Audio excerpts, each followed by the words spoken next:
코로나19를 해결하기 위한 백신 접종이 시작됐습니다. 우리가 잃어버린 소중한 일상의 행복을 되찾을 수 있는 희망은 어디에 있을까요?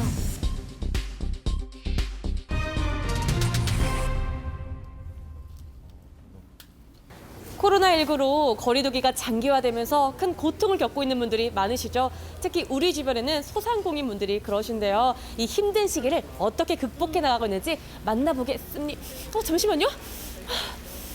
이 고소한 냄새 뭐지? 네, 이곳은 바로 청주의 대표 음식인 삼겹살을 알리기 위해 조성한 특화거리인데요. 전국에서 유일한 삼겹살 거리도 사람들의 발길이 끊겨 썰렁합니다. 예년대로라면 식당마다 3, 4, 5 모여 앉아 있을 점심시간인데 코로나 직격탄을 피해가지 못한 거죠. 상인들의 어려움을 듣기 위해 유혜정 리포터가 찾아가 봤는데요. 사장님! 안 계시나? 어머, 문 닫았나 봐요. 어머 세상에. 아이고 미안합니다. 네. 저는 낮에 영업을 안 해요. 낮에 영업 안 하세요? 네, 낮에 영업만 하고 저녁에만 해요. 코로나19가 불어닥친 지 16개월째. 낮에는 아예 문을 닫는 식당들이 많습니다. 이제 예를 들어 관공서라든가 그죠? 무슨 단체 모임 이런 데에서 거의 이제 이쪽으로 회식을 많이 와주셔가지고 그런 대로 삼겹살 거리가 이제 활성화됐었는데 아시다시피 이제 작년 코로나 발생 이후에 회식 손님이 거의 전멸됐어요. 거의 다 없어가지고 아이고. 우리가 너무 힘들었지, 그죠? 네. 해마다 3월 3일이면 삼겹살 축제도 열려 사람들로 인산인해를 이루는 곳인데요. 코로나 걱정 없이 거리마다 가득 메운 손님들이 줄을 서서 먹는 진풍경을 다시 볼 수 있는 날이 올까요? 그러나 사람들의 발길이 끊긴 삼겹살 거리의 식당가. 하루하루 생존의 위협을 느끼는 상인들은 코로나가 멈추기만을 기다리며 마냥 한숨만 쉴 수는 없었답니다. 나름대로 이제 해결책으로 찾아낸 게 네. 공동 구매예요. 한돈 농가와 공동구매 협약을 맺고 국내산 한돈을 연중 저렴하게 판매하고 있습니다.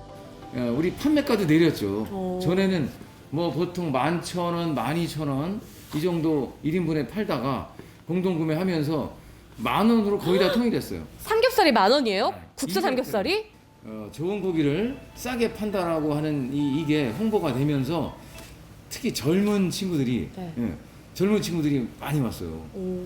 그런 효과가 있어가지고 네. 뭐 이제 어느 정도 자리를 잡아가나 싶었는데 네. 또 아시다시피 최근에 그죠? 아이고. 또 급증하는 바람에 네. 또 지금 확 줄었어요 또. 그래서 한 걱정이에요.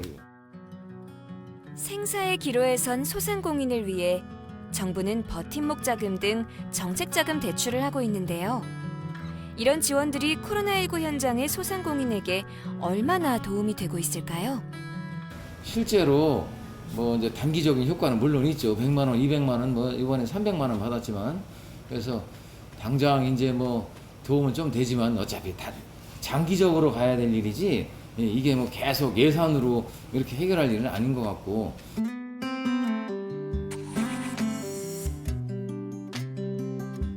그러는 사이 코로나19 확산에 따른 영업 제한으로 경제적으로 가장 큰 피해를 입은 업종들은 인건비와 대출금 등 누적되는 적자를 버티지 못하고 폐업하는 점포들이 늘었습니다.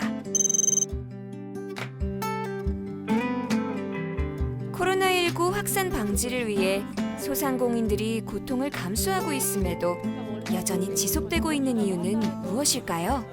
글쎄 소상공인들 관련되신 분들은 다 똑같은 얘기를 하는 게 뭐냐면 줄지 않는 이유가 있다. 왜냐하면 아무것도 안 하는데 아무것도 안 하는 상태에서 왜 줄기를 바라느냐는 거죠. 코로나19 확산 방지를 위해 방역 지침을 철저히 준수하는 업소도 많지만 일부는 거리두기를 비롯해 주기적인 환기와 소독, 발열 체크 등 기본적인 지침도 지키지 않는 곳이 여전히 있다는 것입니다. 모 매장 같은 경우엔 아예 안 지켜요. 뭐 1m 간격이 아니라 그 음식점은 장사가 너무 잘 되는 거죠. 그러니까 뭐 다닥다닥 붙어 있고 대기실에 같은 경우에는 한 50명, 30명 가까이가 대기실에 다 모여 있어요. 그런데 무슨 방역이 되겠어요? 4차 유행의 우려가 커지는 상황에서도 사람들이 몰려드는 식당과 유흥주점은 밤에도 불야성을 이루는데요. 그러면서 방역의 고삐도 느슨해지는 것이 문제라는 거죠.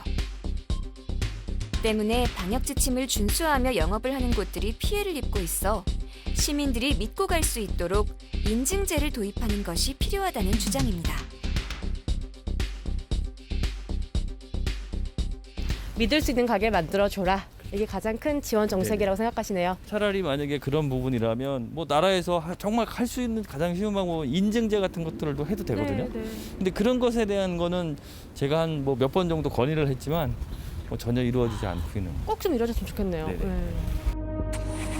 코로나19로 인한 피해는 단지 물질적 피해에만 국한되지 않습니다. 휴업과 폐업으로 인한 스트레스와 삶의 터전이 붕괴되면서 겪는 극심한 정신적 고통을 호소하고 있었는데요. 실제 소상공인들이 생활에 지장을 겪는 정도는 메르스, 세월호 때보다 극심해 17%가 불안 위험군에 속하는 것으로 조사됐습니다. 지난해부터 소상공인을 위한 심리상담 지원 창구가 생겼는데요. 적십자사 충북 재난심리회 복지원센터에서는 소상공인을 위한 무료 상담을 진행하고 있습니다. 대부분 알고 계시겠지만 다양한 업종 모두가 매출이 줄어서 어려움을 호소를 하고 계시는데요. 직원을 감원해서 생기는 마음의 어려움들도 있고 또 직원을 감원할 수 없어서 사장님이 더 열심히 묵묵히 일하시는 그런 어려움들도 호소를 하고 계셨었습니다. 네, 근데 그런 와중에도 불구하고 그래도 더 열심히 해야죠 라고 하시면서 묵묵히 자신의 삶을 살아내시는 소상공인분들을 보면서 저희 상담 활동가분들도 오히려 더 힘을 얻었다고 하시기도 하세요. 코로나19로 인해 승승장구하던 수출 기업의 상황은 어떤지 알아보기 위해 지역의 한 의료기 제작업체를 찾았습니다. 의료기기 분야에서 우수 기업과 강소 기업으로 성장한 이곳도 코로나로 인해 타격을 입었다고 합니다. 의료기기 사업은 코로나 때 오히려 수요가 폭발했을 것 같은데 타격을 입으셨어요? 네, 저희 제품이 아무래도 일반 병동에서 많이 쓰이는 제품이다 보니까 그 일반 병동들이 어떤 격리 병동으로 변환되는 과정에서 매출액에 조금 타격이 있었고요. 거기에 또 저희보다는 해외 쪽에서 더 먼저 그 코로나, 특히 중국에서 코로나가 좀 많이 심화되어서 저희가 수출을 한동안 못했던 적도 있었습니다. 혈관 내 튜브 카테터를 생산, 30여 개국에 수출하고 있는 이 업체는 자구책을 찾고 있다는데요. 자구책으로는 저희는 그 온라인으로 마케팅하는 방법으로 좀 변환을 하고 있고 저희가 최대한 그 온라인에서 보여줄 수 있는 홈페이지라든지 아니면 회사 홍보 동영상 이런 부분들을 좀 더 강화를 해서 고객들에게 좀 비대면으로 좀 보여줄 수 있는 그런 기회들을 좀 가지려고 하고 있습니다. 청주시는 이런 바이오 기업의 해외 수출을 지원하기 위해 지난 3월 충북 테크노파크와 협약을 맺었습니다. 기업들이 예전에 그 전시회 박람회에 참가하듯이 온라인의 가상 공간에 입점을 하고 이제 그 안에서 자유롭게 바이어들을 만날 수 있는 그런 어떤 새로운 플랫폼을 2021년도에 청주시와 함께 만들려고 지금 하고 있습니다. 이렇게 되면 이제 기업들이 지금 현재 판로에 애로를 겪고 있는 부분들이 뭐 충분히 100%는 아니겠지만 상당 부분 온라인에서 이제 비즈니스가 실현될 수 있다고 그렇게 보고 있고요. 현재 청주시와 이제 그런 작업들을 지금 진행을 하고 있는 그런 단계입니다. 코로나19라는 긴 터널을 통과하기 위한 모두의 노력들이 모여 하루속히 평범한 일상을 회복하고 희망의 봄을 맞길 바랍니다.